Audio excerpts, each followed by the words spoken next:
Saúde a todos com a paz do Senhor. Convido a igreja para ficar de pé e seguir a palavra devocional desta noite. Estamos dando início a mais uma aula de discipulado com homilética e nós estamos hoje nas últimas ordenanças, que estamos estudando sobre cruzada evangelística. O que é e o que não é cruzada evangelística. E agora nesse momento a gente vai ler a palavra que se encontra na carta aos Coríntios, capítulo 10, versículo 32 e 33.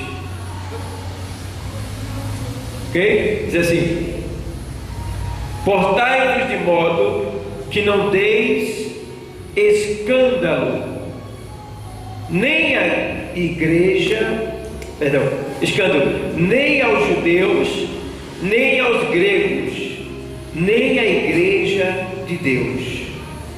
Como também eu em tudo agrado a todos, não buscando o meu próprio proveito, mas o de muitos, para que assim se possam salvar. Vamos ler junto esse texto, pessoal? 32 de novo, vamos repetir esse texto. É muito importante essa palavra. Portai-vos de modo que não deis escândalos, nem aos judeus, nem aos gregos. Os irmãos podem repetir. Portai-vos de modo que não deis escândalos, nem aos judeus.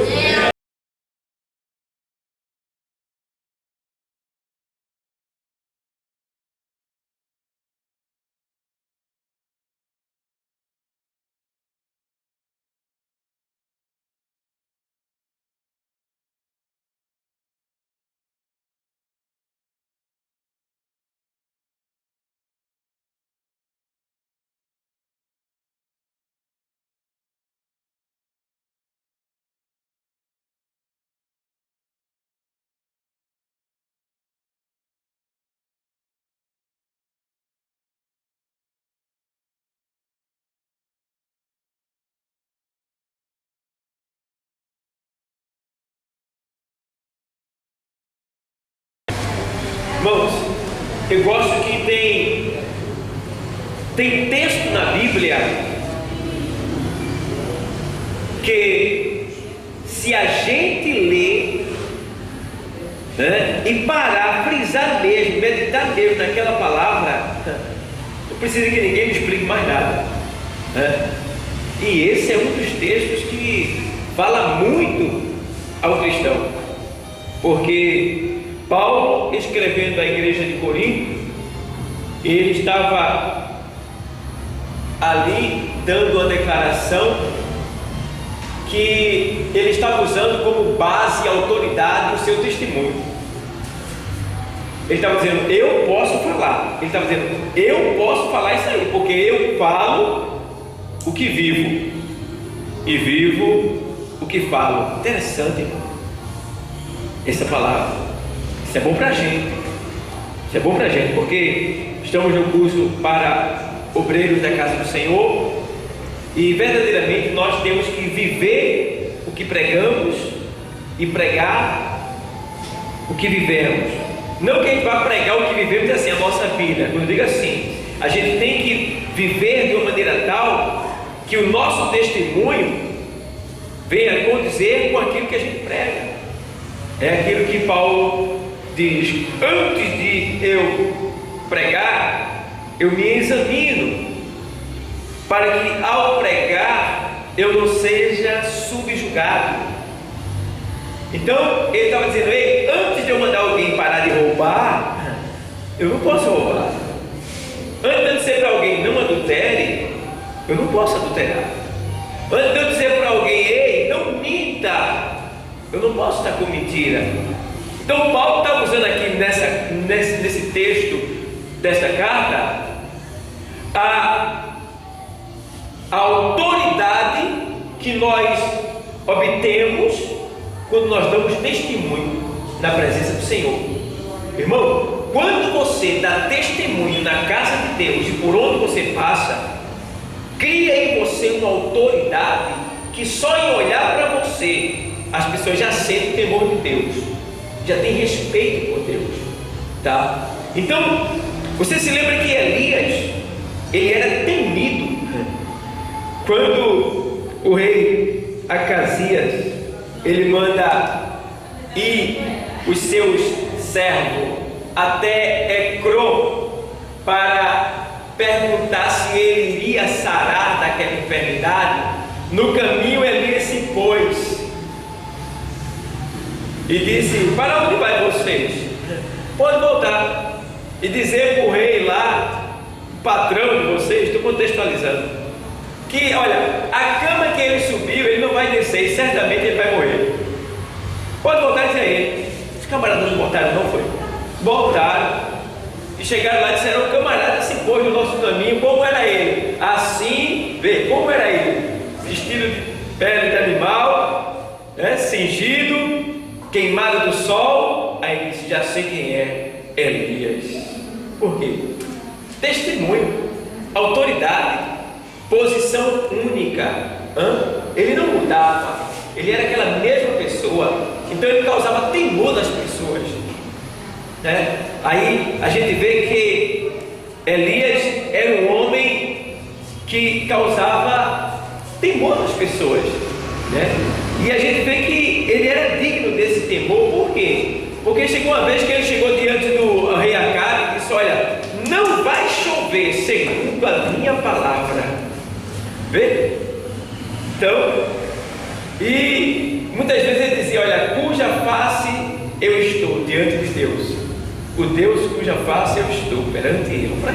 Então, era tremendo. Então, irmão, nós como cristãos precisamos verdadeiramente ter esse testemunho, que ninguém venha nos achar em falha. Somos falhos? Somos, mas podemos evitar muitas falhas que a gente comete durante o dia, durante a noite, no decorrer da nossa caminhada, da nossa trajetória. Podemos evitar, tá? Então, vamos lutar para que o nosso testemunho ele venha contribuir para com a autoridade que Deus já nos deu. Vejam como o texto diz, ele diz assim: portai-vos de modo, isso é Paulo falando aos coríntios, portai-vos, no plural, de modo que não deis escândalo, nem aos judeus, nem aos gregos, nem à igreja de Deus. Aí Paulo estava falando com os crentes da igreja de Corinto, dizendo que eles procurassem não dar escândalo para os gregos, né? Os gregos que eram pessoas sábias, né? Os filósofos, os homens inteligentes verbalmente, literalmente, surgiram de lá da Grécia, homens sábios. Não tem lugar para eles escandalizar vocês. Portai-vos de modo que não dê escândalo. E para os judeus, quem eram os judeus? Os escolhidos, que tinham crucificado a Cristo, e a igreja do Senhor, ele diz, e a igreja.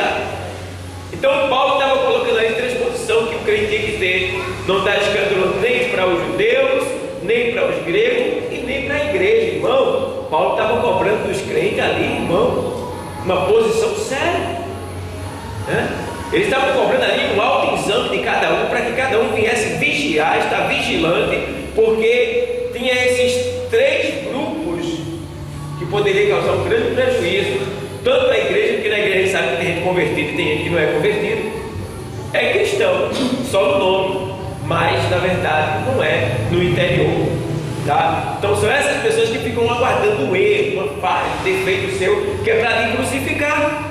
Tem dentro da igreja, e tem os judeus e os gregos. Então Paulo diz: portai-vos de modo que não dê escândalo a esse daí, tá bom? Aí ele faz assim no 33: como também eu em tudo agrado a todos.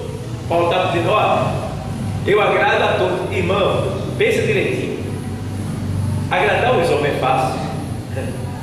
Irmão, é uma tarefa muito difícil, porque Jesus, ele não conseguiu. Jesus ele não conseguiu agradar a todos, tá? Agradou a muitos, a todos não. E Paulo está dizendo que ele tem agradado a todos. Não é que ele é mais do que Jesus, mas é porque Paulo está dizendo aqui, misericórdia, esse homem sofreu demais pela causa de Cristo, tá? Ele, se possível for, trabalhe dia e noite para não ser pesado a ninguém. O homem foi um instrumento mesmo. É aquilo que Jesus disse: olha, eu vou mostrar a ele quanto ele tem que padecer por amor do meu evangelho. Realmente, o homem padeceu mesmo. Paulo sofreu demais, tá? Então, ele diz: como também eu em tudo agrado a todos. Vê bem, você viu uma pessoa que não vai com a tua cara, tu tem que agradar aquela pessoa, né? Mas o Senhor deixou bem claro que nós devemos suportar a carga dos mais fracos, né? Carregar a carga dos mais fracos. Então, ele está dizendo aqui: como eu agrado a todos. Aí, uma coisa que a gente precisa aprender, ele diz: eu agrado não buscando meu próprio, o quê? Proveito.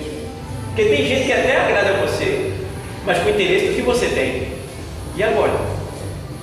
Tem gente que lhe agrada, é seu amigo, mas porque você tem uma coisa, tá? E a própria Bíblia diz que na aflição se encontra um irmão, no livro de Provérbios, porque, na verdade, e o livro de Provérbios também diz que a riqueza granjeia amigo, tá? E o livro de Provérbios também diz que cada um é amigo daquele que lhe dá presente.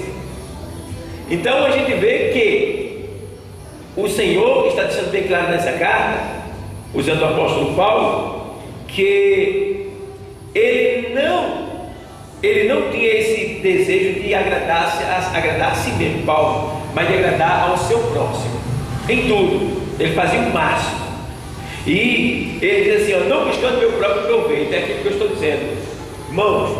Nós temos que ter esse coração, esse espírito que Paulo tinha, de não amar alguém pelo que ela tem, pelo que ele tem, mas amar porque é uma alma que Deus ama, que Deus não comprou nada para salvar.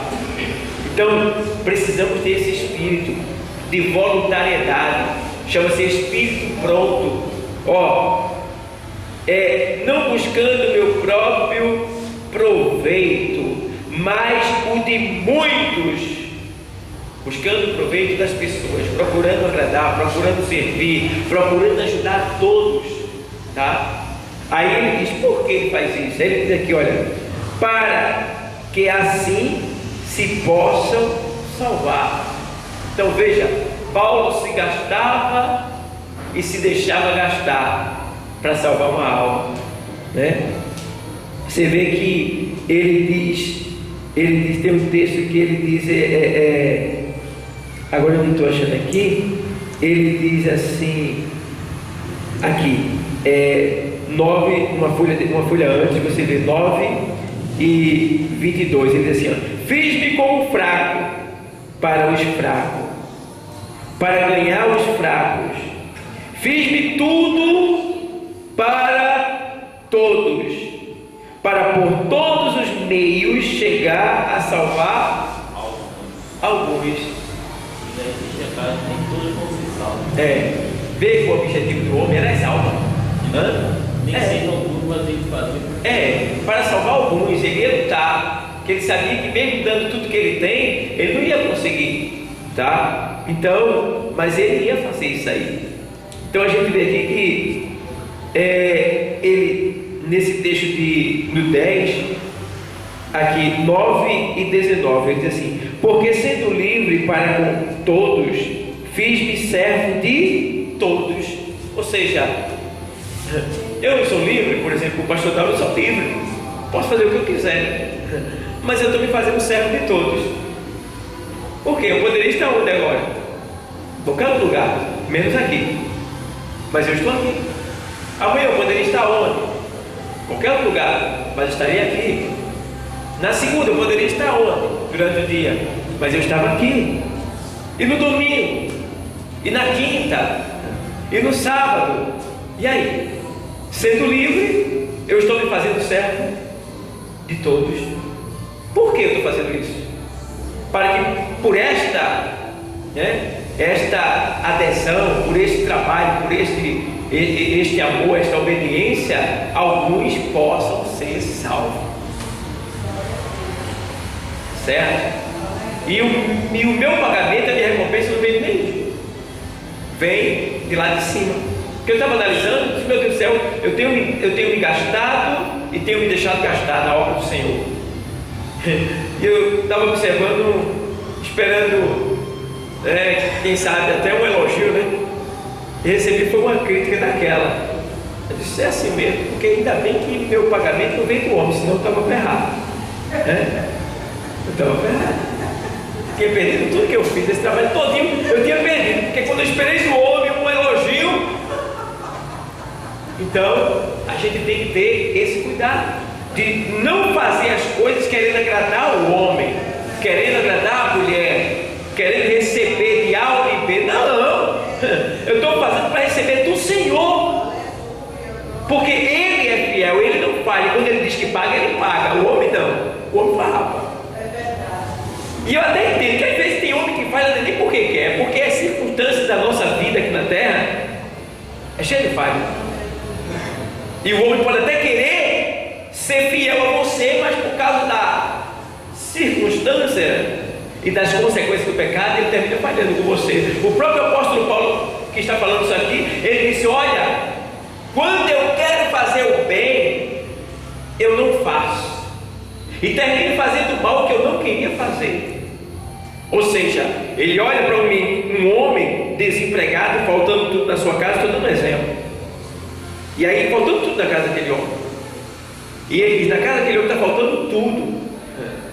Ele olhou que devia fazer alguma coisa por aquele homem, mas quando ele bota a mão no bolso, ele não tem um dinheiro para ajudar aquele homem. Aí ele diz, o bem que eu queria fazer, eu não fiz, que era de ajudar aquele homem. Terminei fazendo o mal que eu não queria fazer. Qual foi o mal? E não podia ajudar ele. Ele queria e não pôde ajudar. Então, o bem que eu quero, esse eu não faço, e termino fazendo o mal que eu não queria.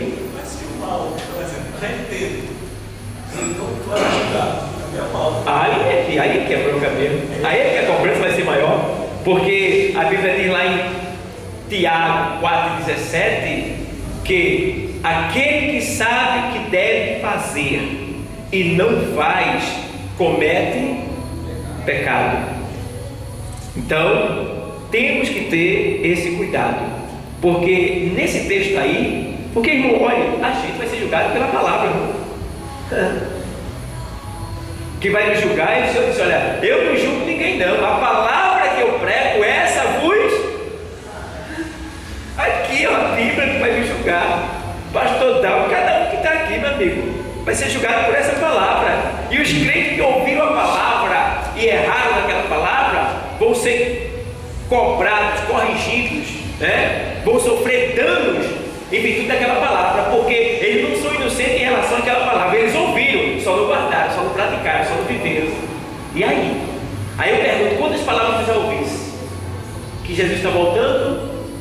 Quantas palavras tu já ouviu que tu tem que cumprir com o teu trabalho na casa do Senhor? Quantas vezes tu já ouviste Deus dizendo que você tem que ler, que você tem que orar, que você tem que jejuar? Todas essas palavras vieram daqui de dentro, da dimensão espiritual, vieram lá do coração de Deus para o nosso. Agora eu pergunto, o teu coração recebeu? Porque ele próprio que recebeu quando ele faz. Se não faz, é porque não recebeu. Passou. Mas a cobrança ficou, tá certo? Então temos que ter esse cuidado, tá? Então olha, devemos nos portar de maneira que não temos escândalo para ninguém. Aí, para concluir esse texto aqui, você vê no capítulo 11, o último, aí tem o 33, capítulo 11, é só bem embaixo, na mesma folha, capítulo 11, ele diz o quê? Sede meus imitadores, como também eu de Cristo. Sede meus imitadores, como eu de Cristo. Está vendo? Ele estava falando para os coríntios que os coríntios não viram Jesus Cristo, mas Paulo viu. Paulo esteve com ele naquele encontro, e Paulo conhecia as obras de Jesus, tá?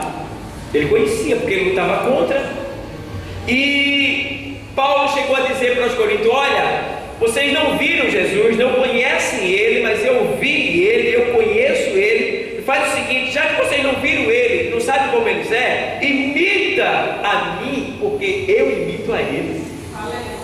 Paulo está dizendo isso, tá?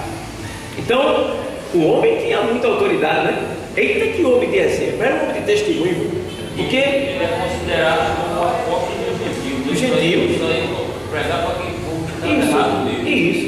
E ele chegou ao ponto de dizer: imite a mim, imite a mim. Então, igreja, aí aqui a gente vê, como também eu em tudo agrado a todos, não buscando o meu próprio proveito. Então, não devemos nunca pensar só em nós. Não devemos agir dessa maneira. E principalmente, irmão, quando diz respeito às obras de Deus, às coisas de Deus, tá? Não, eu não vou para a igreja hoje não, porque eu tô cansado, né?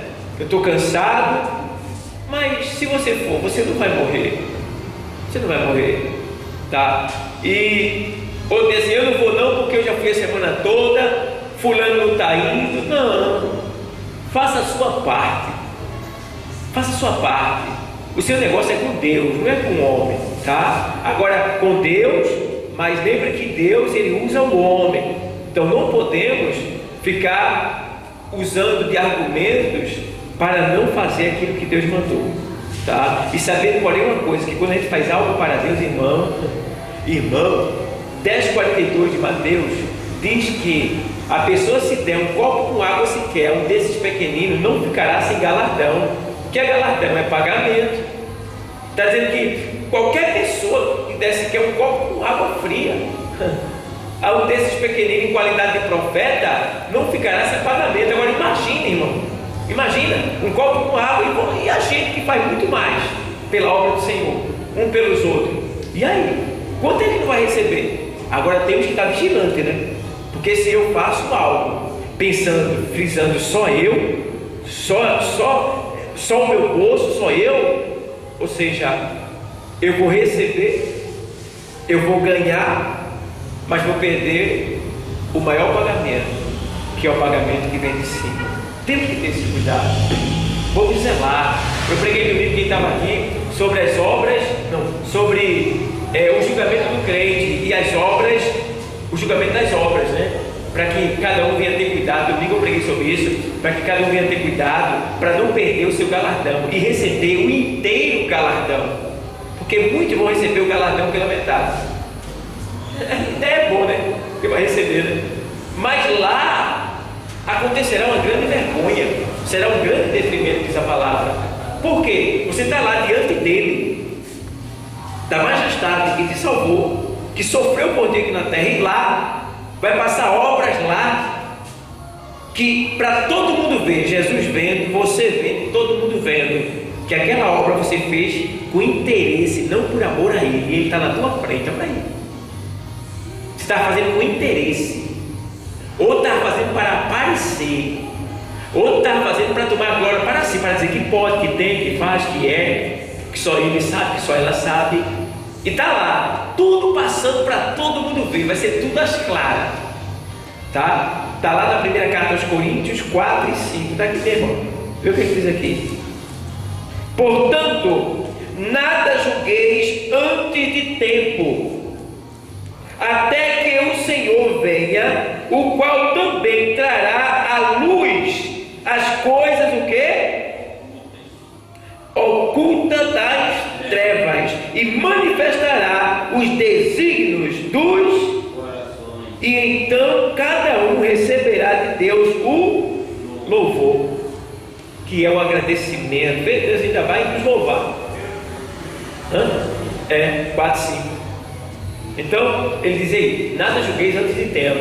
Nada julgueis antes de tempo. Deus está dizendo aí: cuidado, não pensa precipitadamente, tá? Às vezes a pessoa vê algo assim, aí já vai logo pensando, vai bem longe do pensamento, julgando aquela causa, do jeito que a pessoa acha que é. Mas Deus está dizendo aí: nada julgueis antes de tempo. Irmão, é tão bom a gente esperar, tá?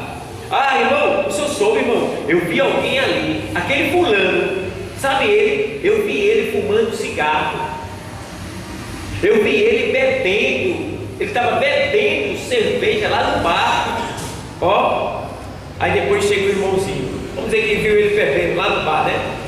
Bebendo cerveja no copo lá. Aí chega o irmãozinho. Pai do Senhor, irmão, Pai do Senhor, irmão. Mas o camarada já julgou. E já espalhou para toda a igreja. Aí a turma já dá de amém. Amém. Já não dá muita atenção para ele. Porque julgou antes de tempo. Né? Aí o bichinho talvez nem saiba, vai ficar sofrendo essas consequências. Mas, se chegou ao conhecimento do pastor, o pastor deve procurar ele. Você vê, cara, chegou ao meu conhecimento que você estava bebendo no bar. Isso é verdade? Não, pastor, que é isso? Quando? Tal dia, em tal lugar. Não, pastor, eu tinha uns homens bebendo do meu lado cerveja, e eu comprei o Guaraná e estava tomando lá no copo. Está entendendo? Ele não vigiou numa palavra, porque a palavra de fugir de toda aparência do mal não era para fazer isso, era para tomar na garrafa. Mas infelizmente, por não ter conhecimento, ele deve ter tomado no copo. E aí, quando tomou no copo, deu a aparência que ele estava bebendo cerveja também, porque é amarelo Guaraná. Então o bichinho ali chegou-se ao entendimento, entendeu-se que o irmão não estava bebendo, que ele tomou o Guaraná. E aí, quem vai pagar o preço? Quem é? O que gerou escândalo, que causou toda essa polêmica, porque aqui está dizendo: ei, nada julgueis antes de tempo, tá? Temos que ter esse cuidado, porque a cobrança é muito alta, irmão. Lá em Lucas 17,1 diz: ai por quem vier o escândalo. É visto que ele venha, mas ai por quem vier. Antes essa pessoa pegasse uma pedra de moco, tem mais de 500 quilos, e amarrasse no seu pescoço e se lançasse no mais profundo do mar, do que fazer escandalizar um desses meus pequeninos. Então Deus está dizendo que essa pessoa vai sofrer tanta dor, tanta agonia, tanta aflição, que era melhor que ela tivesse morrido logo. Hoje até na justiça do homem também é isso, não julgar.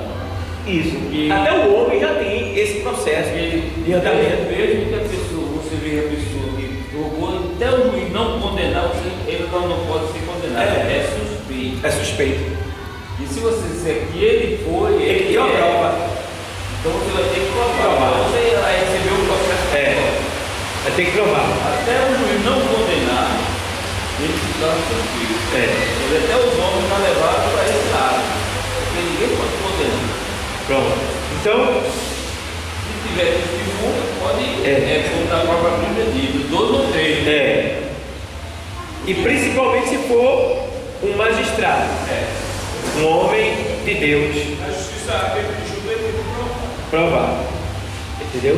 Então, não se pode acusar ninguém sem provas concretas. E ninguém, olha, nunca aceite a acusação de A por uma pessoa só. Tá? Tem que ser por mais de uma pessoa. E outra coisa, a pessoa tem o direito de se defender. Nunca condene ninguém sem dar o direito daquela pessoa de se defender. Tá? Está lá em Atos dos Apóstolos, me fale agora a memória onde é que está, mas Paulo, quando estava sendo preso, ele pediu o direito de se defender. E tem outro texto também que fala sobre, esse parece que é se referindo a Paulo mesmo, que diz que nós não julgamos ninguém sem dar o direito da pessoa se defender. Não podemos julgar ninguém, tá? Todo mundo tem o direito de se defender. Então tem pessoas que são condenadas sem ter o direito de se defender, e nós, cristãos, é que agimos assim. Mas a cobrança vai vir, tá? Não devemos agir dessa maneira.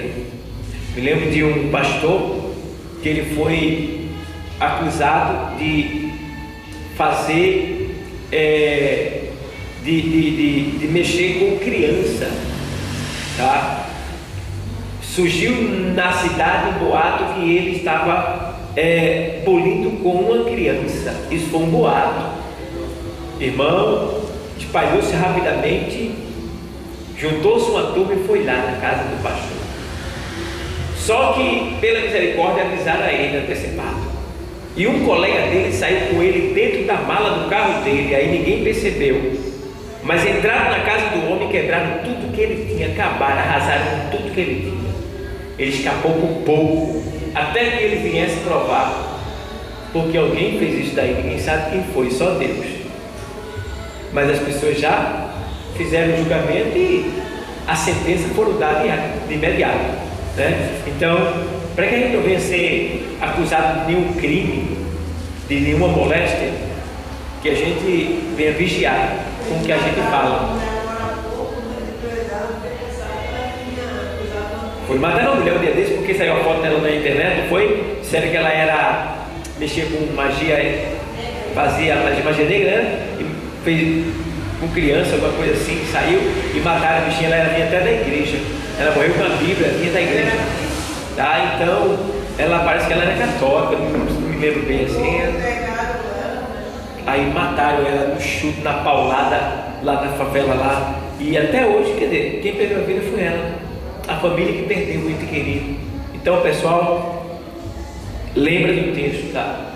O texto diz aqui: portai-vos de modo que não dê escândalo, nem a judeu, nem a grego e nem a igreja, tá? Vamos ter cuidado, vamos vigiar, vamos observar, tá? E vamos considerar todos superior. A Bíblia manda que nós consideremos todos superior a nós. Está aqui esses dois jovens, eu sou pastor, mas eu sou conservo deles. O que eles precisar, eles devem me procurar e eu tenho que atender eles, ouvir eles, Então é eles, pastor, sim, que deseja. Só podia me dar um tempo, um momento aí para conversar com o senhor na hora, senta aqui comigo, vamos conversar. Se eu não fizer assim, eu não sou digno da posição que exerço, tá? Então eu tenho que sentar, tenho que conversar, tenho que ver, porque eu tenho que considerar ele superior a mim. Mas você já viu que tem gente que só tem uma posiçãozinha, às vezes é pequena, quer dizer, que diante de Deus é grande, qualquer posição na casa de Deus é grande. Tem gente que é porteiro e acha que não é nada, e não sabe que um porteiro tem uma posição super elevada na casa do Senhor. Para começar, se ele tiver na unção, na consagração, na oração, o endemoniado, antes de entrar aqui, já cai na porta, já cai na porta. Se o porteiro estiver preparado mesmo, como é para estar. Eu estava estudando sobre a preparação de um porteiro da igreja. Aí eu vi que o porteiro da igreja, se ele estiver preparado conforme mesmo, o endemoniado não passa da porta, ele cai ali mesmo. Cai ali mesmo. Tá? Então, o porteiro é algo muito importante na casa do Senhor. Porteiro da casa de Deus na terra. Ó. Está pensando que é o quê? É qualquer coisa? Tá? O camarada está tomando conta de uma boate e lá fica lá, se achando o máximo. E quando vê o tiroteio, ele pega para que quer, e se morrer vai para o inferno. Mas nós não somos diferentes.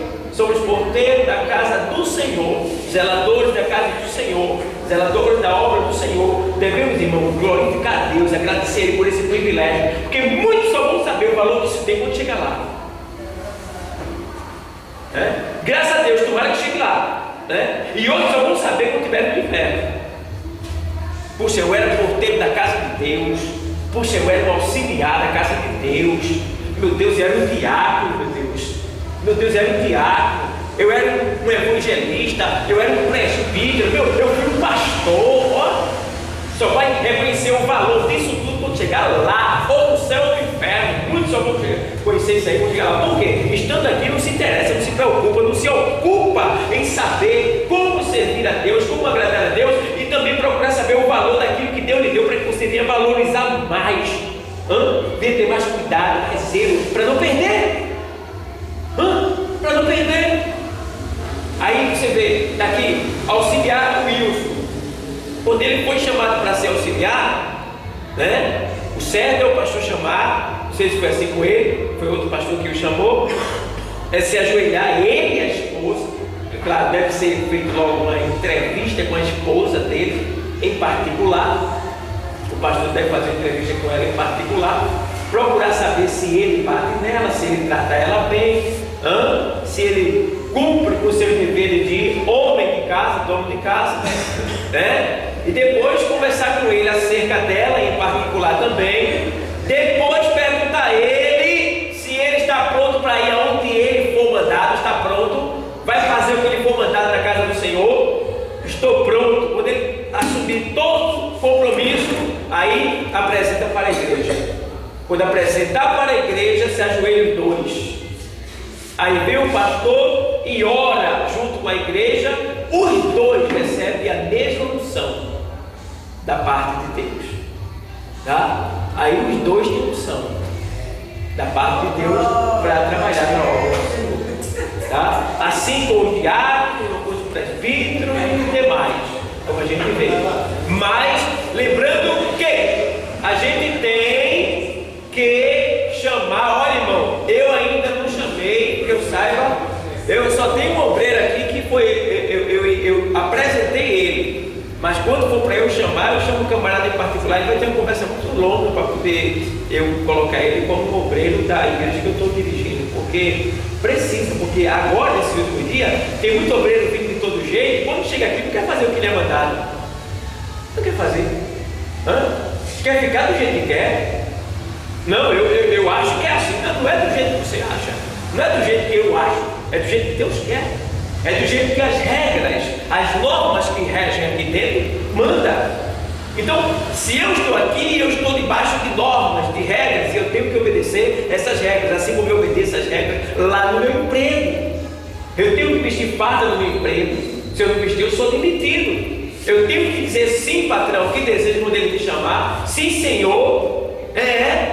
E se eu não fizer, eu vou perder meu emprego. Eu preciso. Então, na casa do Senhor não pode ser diferente, tá? E tem que ser mais temor ainda, porque é a casa do Senhor, tá? É alguém que me salvou, que me libertou, que me livrou do fogo do inferno. A esse eu devo tudo, porque ainda que eu não tenha emprego, não tenha comida para comer, ainda que eu morra lá na chazeta ali, isso não vai acontecer, mas na beira do caminho, morre só o corpo, porque a alma já tem um lugar guardado, reservado, porque Ele preparou.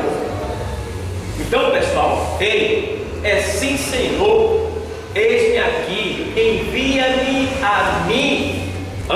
Nós que somos obreiros temos que agir assim, tá? A gente vê muitas pessoas que não querem se submeter. Eu conheço uma pessoa de obreiro que não quer se submeter à autoridade do pastor, não quer se submeter, não quer obedecer, tá? Não quer seguir as diretrizes. Aí eu fico observando essas pessoas, elas são infelizes, elas não são completas, porque elas podem até ter carro, dinheiro, emprego, mas não são felizes e não estão aptas para irem para o céu. Jesus volta, arrebata a sua igreja e essas pessoas ficam. Por quê? Porque o outro que Deus levantou para lhe dar a direção que Ele quer de você, você não recebe a direção. Então, se você não recebe a direção dele, vai andar por qual direção? Pela sua própria. Então, não tem futuro, não está apto para o reino de Deus, não vai subir. Então, igreja, obreiros, a questão é sim, Senhor, tá? Às vezes eu chamo os obreiros de você, né? Eu às vezes quero chamar de Senhor, mas eu estou acostumado assim, eu me sinto tão íntimo que termino chamando de você. E eu me sinto como se eu fosse o mais velho de todos vocês. Aí eu chamo vocês de você, né? Mas na verdade nós devemos tratar todos de Senhor, né? O Senhor Luciano, o Senhor Diácono Luciano, né? O Diácono Luciano, o Senhor, tá? Vá por aqui, faça assim, né? O Diácono Antônio Roberto, o Senhor, faça assim, tá?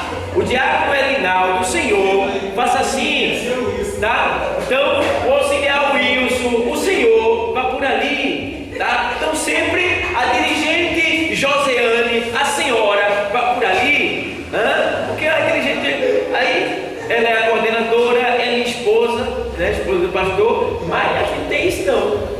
Dentro da igreja é todo mundo obreiro.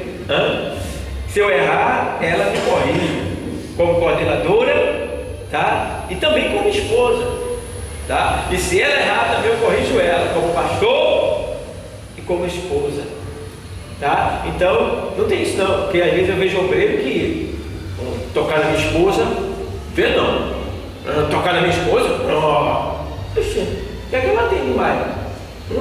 Eu tenho que honrar, respeitar, amar, proteger. Mas se alguém falou mal dela, o problema de quem falou vai ter com Deus. Ela que prepara o louco para receber nas costas. Não foi chamada por Deus? Tem que estar preparado para tentar. Não quero conversa com esse cantão que falou mal da minha esposa. Poxa, deixa ele falar. Eu só não quero é que ele bata nela. Eu vou ter que entrar para dizer, não, peraí, não, bate em mim. Bate em mim. Não deixa ela. Que a Bíblia manda que dá vida pela esposa. Não bata nela, não bata em mim, pronto. Mas conversinha, palavra, fofoca, deixa falar. A gente tem a Bíblia para se defender e Jesus para nos guardar e nos proteger. Então, ó, temos que ter esse cuidado. Amém, igreja? Amém. Alguém tem alguma pergunta a fazer? Não. Alguém tem alguma pergunta? Quer fazer alguma pergunta? Oi?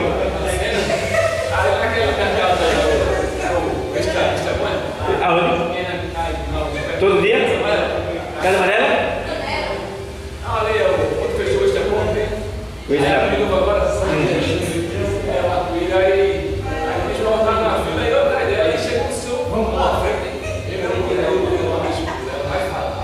Tomou a frente da tua esposa. Ela vai falar, filho. Ela fez isso, vai passar